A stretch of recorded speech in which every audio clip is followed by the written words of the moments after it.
Ito yung trade ko last time sa gold, 5 minutes time frame. So, meron akong dalawang zones. Tatlo yung possible entries. Magsasell ka sa upper zone, magbabay sa lower zone, or iintayin mo yung breakout.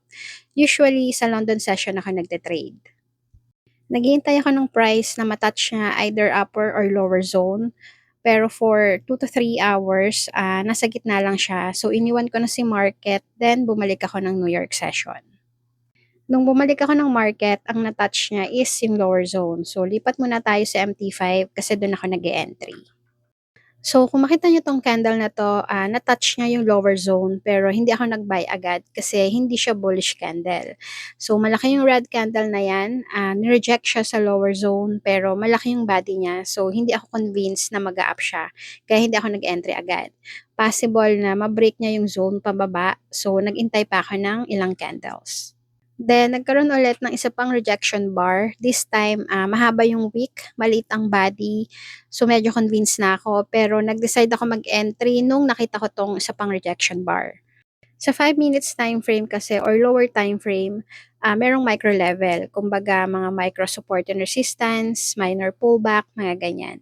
So, itong candle na to, it acts as support. So, nagkaroon ng rejection bar sa area na to, kaya nag-buy na ako. Ang stop loss ko is dito sa baba ng lower zone. Pwede naman dito sa baba ng support, kaya lang nagpaka-safe na ako. Sa gold kasi madalas nang i-stop yan. Kaya mas safe if dito ako sa lower zone. Then ang tipi ko is 1:1 lang since ayoko nagtatagal sa market. And knowing gold, alam niyo naman ang galaw ni gold. So yan, in 30 minutes, nakuha ko yung profit ko. So yan, kung hindi nyo pa alam paano maghanap ng zone sa chart or wala kayong time mag-analyze ng market, mag-join kayo sa Telegram ko. Nagsisend ako doon ng chart na meron ng zones. Usually, gold and BTC yung binabato kong chart. So mag-entry na lang kayo. Simple lang naman ang entry.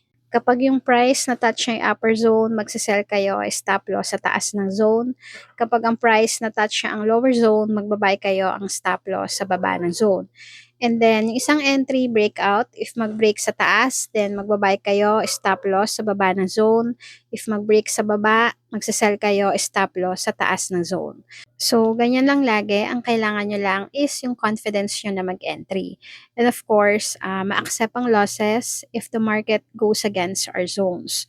So, may talo din yan. Wala namang perfect strategy pagdating sa trading.